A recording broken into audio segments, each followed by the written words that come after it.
starting from the front row of the grid. His focus was fully on Alex below. Got past at the start by Colton Herter. Didn't have an answer for him then. Tried the undercut, it didn't work.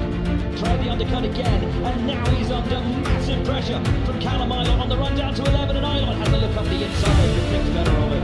It's a big moment through turn 10 there for a Ward all sideways, but Ilott not able to get a clean drive off of that last turn. If anything, Lucas is gaining on him a little bit now. We've got three Chevy powered cars from different teams, all trying to make this work. For Pato, it's so difficult. Trying to get up to speed, but also having to have one eye on your mirror looking behind you at all times. But every lap it gets a little bit easier for Pato Ward. Why? Because Callum Ilott on that soft tire is running in dirty air, and as Callum is being more and more aggressive to get by, he's relying on that soft tire for the grip, and it eats into the tire life. So Pato Ward can start to breathe just a little bit as he climbs the hill to turn 6.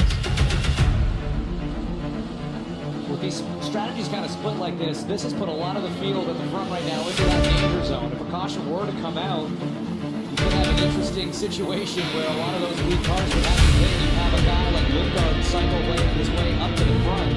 So everybody that's staying out first through 9. Oh, and he's off on the gravel. Oh, Ward is really having a push with everything he's got. He's driving wild. Just a big mistake, unnecessary mistake right there, but it's all about a race win or a podium for a Ward, so he's just trying to do qualifying laps right now on the hard tire, and then he's struggling. It speaks to the pressure of the situation and of the drive today. And of the drive in particular of Callum Ilott behind him. How hard he is pushing, how hard he is pressuring him into making those mistakes. Because it's lap after lap, it's 3 in a row. Window is firmly open for Alex Palou to make his next stop and try to cover against that danger zone James talked about. Here's the turn 9 error from Pato Ward. Oh, man. That's a big error. That's does- keeping your foot in and keeping your foot in. That barely worked out for Pato to get back to the racetrack. By the skin of his teeth there, just picked up a big understeer, front tire just not gripping. Hit that curve, the car sort of skipped across the curve and threw him into the dirt there. Lucky to hang on to it.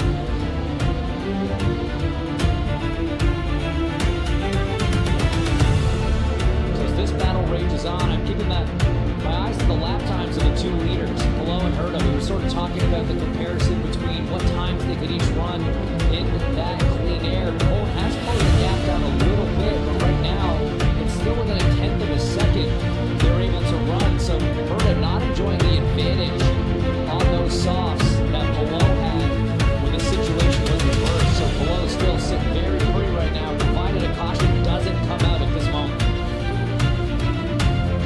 Townsend's trademark danger zone. Lord Barry Monson never seemed to be too worried about it. As you look at the history of Prema Racing, back-to-back top 10 finishes with Schwartzman surprisingly a complete oval rookie this season, but he put it at pole in Indianapolis, had his best result in Iowa on the short oval there to date. And then last time out in Toronto, this man Callum Ilott with an 8th place finish.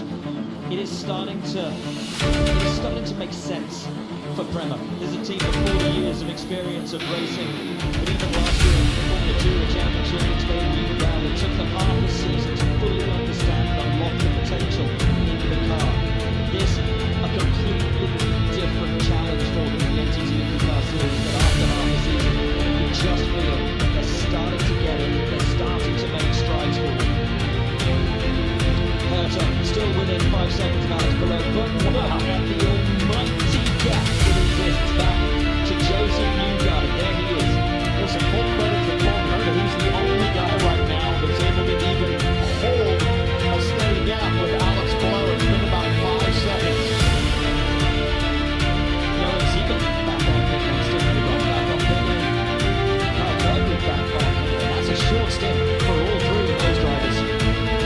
And then Rasmussen Bunton with his ECR car, sponsored this weekend by Liquid Science. The racetrack sponsored by their team's primary sponsor, Java House. He has been nothing short of exhilarating as Newgarden takes the decision now to jump onto pit lane from third place. Kevin Lee. This is the best starting position from the non-oval that Newgarden has had all season, and he's making the most of it, and he's going to the hard compound. He still has a set of new exhaust to go, so Newgarden is in play for a podium. Guys, I am seeing way more mix-up of tyres than we were expecting today. We thought everyone would just spend all of the race on the softs if they possibly could, but we are seeing soft to hard to soft, hard to soft to hard. Way more mix-up. We are seeing Colton Herta and Alex Palou's teams ready and waiting on pit lane. So Alex Palou has had enough of living in the unknown. They want to get their next stop done and protect themselves against the caution.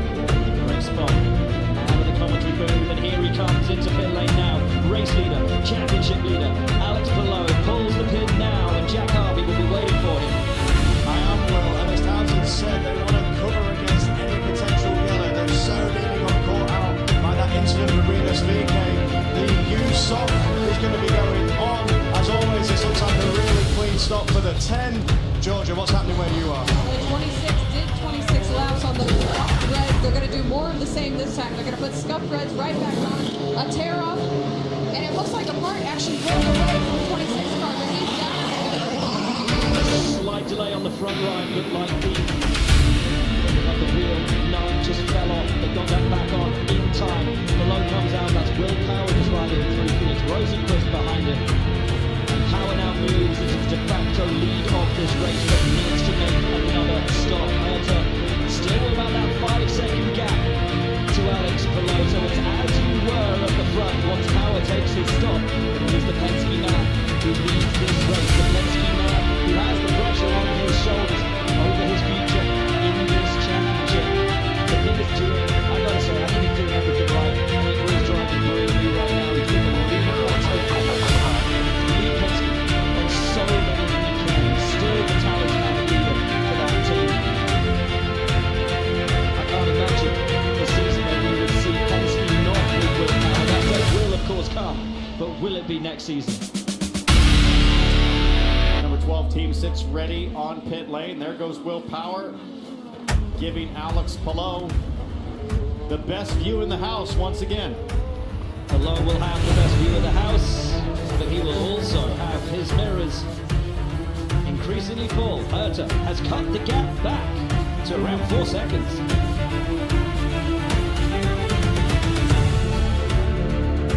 Like a relentless weed, moderate to severe ulcerative colitis symptoms can keep coming back. Break away to what's possible with Tremfya, with rapid relief at 4 weeks. Many people experience remission at 1 and even 2 years. Some saw 100% visible healing of their intestinal lining. Serious allergic reactions and increased risk of infections and liver problems may occur. Before treatment, your doctor should check you for infections and TB. Tell your doctor if you have an infection, flu-like symptoms, or if you need a vaccine. Healing is possible with Tremfya.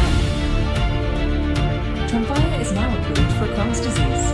Ask your doctor about Tremfya. You may know me as a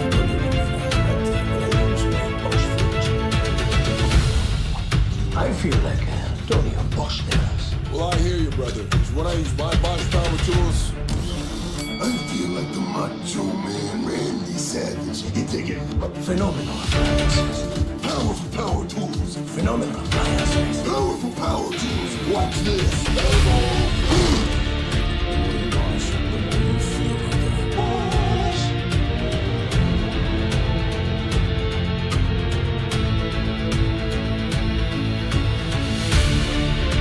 Let's go. Gordon Ramsay's going deep undercover. That is one fat rat. I've seen enough. Instruction is closed. Wait, what? I have the 4.6 fuel rating. His rat truck is everywhere. He's now in 4.6 fuel rating. Gordon Ramsay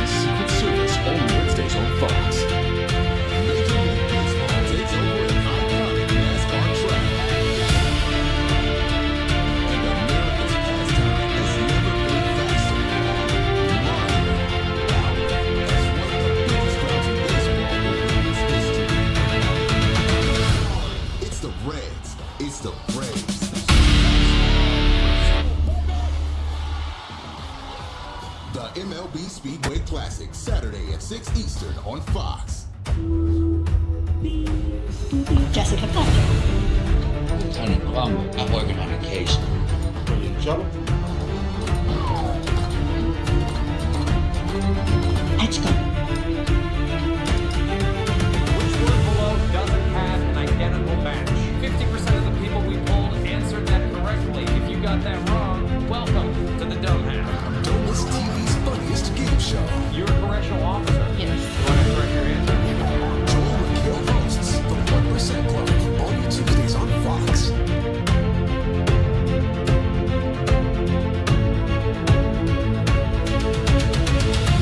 Since the moment it was announced, everyone's had August 30th circled. The Arch-Manning era kicks off with a playoff rematch for the ages as Texas takes on defending national champion Ohio State on Big Noon Saturday. What a way to win the season rolling, August 30th, only on Fox. And what an afternoon we are having at Laguna Seca. This is a phenomenal battle that is shaking up. Rasmussen made his way up into 8th moments ago. Power, Newgarden, Armstrong, McLaughlin, Rahal and Armstrong fighting tooth and nail at every corner for every position. And Marcus Armstrong impressing once again as he has done in recent races. Took the fight to Scott McLaughlin, made his way through. Took the fight to Will Power and made his way through. Boy, Marcus Armstrong during the break was putting on a clinic, a slide job clinic in turn 2. Brilliant stuff deep on the brakes. Watch this. He's the orange and black car. Which turn? Turn 2. Beautiful. Absolutely mega stuff. And Joseph has that inside line. It's slightly squirreling through there, but Armstrong keeps him honest and gets the pass done. He had just done a very similar move on McLaughlin the lap before. Went long. McLaughlin got him back just as Newgarden does here, but then just watch this. Into turn 3, he times it very well, late on the brakes, and pulls off the move there. So Armstrong decided through the Penskes. He's through McLaughlin, he's through Newgarden, now he's got Power in his sights as all 3 of the Team Penske cars were running nose to tail. Hello? We said before the break that we let Herta. Our timing screens lied to us. It's Lundgaard, who with his strategy today has put himself in an absolutely phenomenal position in this race. Started 7th, now sits 2nd, legitimately, on strategy, ready to go, ahead of Colton Herta. A brilliant strategy from McLaren, a brilliant drive from Christian Lundgaard. But Colton Herta, I believe, has a brand new set of sticker reds to finish this race, so that will be hard for Lundgaard to contend with. Not sure which tire Lundgaard will choose for the final run, but Colton Herta will be fast to close this out. Now, we said that Colton Herta had a slight issue with his grid stop. It looked like front right was an issue with the wheel nut hinge out. You can just see it fall out and roll under the car and roll forward, running down pit lane. Strangely like a wheel nut, Giorgio. And I have the wheel nut in my hand right here. Tony Houck, he's the right front tire changer for Colton Herta. He let me borrow it. Quick thinking by him though, as soon as he saw it roll away after it fell out of the gun, he pulled a spare from his belt just like this. So ultimately, quick thinking from Tony Houck and the team, but that's what it takes right now in the NTT INDYCAR series to be as quick as you possibly can on pit lane. And this is the one that was rolling down pit lane from the right front of Colton Herta. And these teams, guys, they practice that. They're prepared for that situation. You got to practice for things to go wrong. But look at this. This is the time spent on pit lane. You look at Colton Herta's there.